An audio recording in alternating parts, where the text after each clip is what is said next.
ईश्वर सभी को एक ही मिट्टी से बनाता है, लेकिन फर्क सिर्फ इतना है, कोई बाहर से सुंदर होता है और कोई अंदर से। राधे राधे। शर्मा जी की कहानी चैनल पर आप सबका हार्दिक हार्दिक स्वागत, अभिनंदन। इंसान चाहे कितना भी धर्म कर ले, पुण्य कर ले, तीर्थ यात्रा कर ले, व्रत उपवास दान पुण्य, लेकिन जब तक वो धर्मराज की कथा नहीं सुनता, उसका उद्यापन नहीं करता, तब तक उसे सांसारिक सुख और परलोक में स्वर्ग का सुख नहीं मिलता। क्योंकि जाना तो एक दिन सभी को है।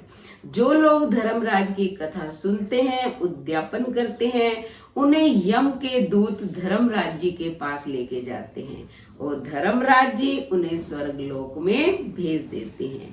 और जो कथा नहीं सुनते हैं, उन्हें यमदूत जो है मारते हुए, कोड़ों से पिटाई करते हुए यमपुरी में लेके जाते हैं और वहां नरक की यातनाएं भोगने के लिए छोड़ देते हैं। धर्मराज जी की कथा सुननी कब है, यानी कि कब से शुरू करनी है? तो जब सूर्य भगवान उत्तरायण में जाते हैं तो महापुण्यवती मकर संक्रांति आती है। मकर संक्रांति से धर्मराज जी की कथा सुनने का नियम ले, संकल्प करे और प्रतिदिन कथा सुने। और उसके बाद जब साल के बाद मकर संक्रांति फिर आए, तब इसका उद्यापन कर दे। मैंने उद्यापन की अलग से वीडियो बनाई हुई है, क्या क्या सामान देना है, कैसे हवन करवाना है, वो आप वहां से देख सकते हैं। तो आज सुनते हैं इसकी पावन कथा। एक बार एक बुढ़िया थी, वो बहुत व्रत करती थी, उपवास करती थी, दान पुण्य करती थी, अच्छे कर्म करती थी, लेकिन एक दिन जो है यमदूत उन्हें लेने आ गए। तो यमदूत उसे लेने आए, बुढ़िया पीछे पीछे चल दी। आगे नदी आ गई। जब बुढ़िया नदी में डूबने लगी तो यमदूतों ने पूछा, बुढ़िया माई कभी गाय दान की थी? बुढ़िया माई ने गाय का स्मरण किया। गाय आ गई। बुढ़िया माई उसकी पूंछ पकड़कर नदी पार कर गई। आगे गई तो काले कुत्ते आ गए, भौंकने लग गए। तब फिर यमदूतों ने पूछा, बुढ़िया माई काले कुत्ते को कभी रोटी दी थी? बुढ़िया माई ने रोटी का स्मरण किया तो कुत्ते चले गए। उसके बाद आगे चले तो काले कौवे उसे चोंच मारने लगे। फिर यमदूतों ने पूछा कि बुढ़िया माई तुमने कभी ब्राह्मण की लड़की को तेल लगाने के लिए दिया था? तो बुढ़िया माई ने स्मरण किया। तुरंत कौवे चले गए। आगे गई तो उसके पैरों में कांटे चुभने लग गए। फिर यमदूतों ने पूछा कि बुढ़िया माई कभी चप्पल दान की थी? बुढ़िया माई ने चप्पल को याद किया तो उसके पैरों में चप्पल आ गई। अब वो यमपुरी में पहुंच गई। चित्रगुप्त ने कहा कि यमदूतों तुम इसको यहाँ क्यों लेके आए हो? इसने तो बहुत व्रत उपवास किए हैं, दान पुण्य किया है। तब यमराज जी ने कहा कि इसने बहुत कुछ किया है, लेकिन इसने धर्मराज जी के लिए कुछ नहीं किया, ना उनकी कहानी सुनी, ना ही उनका उद्यापन किया। तब जो है बुढ़िया माई कहने लगी कि मुझसे गलती हो गई, मुझे पता नहीं था।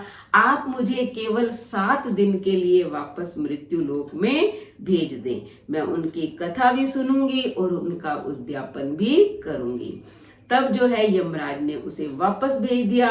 जैसे ही वो अपने गांव में आई तो गांव के लोगों ने शोर मचा दिया कि बुढ़िया माई तो भूतनी बन के आ गई है। अब वो अपने घर गई तो बेटे बहू ने दरवाजा बंद कर लिया। तब बुढ़िया माई ने अपने बेटे बहू को कहा कि मैं केवल 7 दिन के लिए आई हूँ, क्योंकि मैंने धर्मराज जी के लिए कुछ नहीं किया। मैं 7 दिन तक उनकी कहानी सुनूंगी, उसके बाद उद्यापन कर दूंगी और फिर वापस परलोक चली जाऊंगी। तब बेटे बहू ने दरवाजा खोल दिया। बेटे ने उद्यापन की सारी सामग्री लाकर दे दी। बुढ़िया माई ने बेटे बहू से कहा, तुम मेरी कथा सुन लो, हुंकारा भी भरना।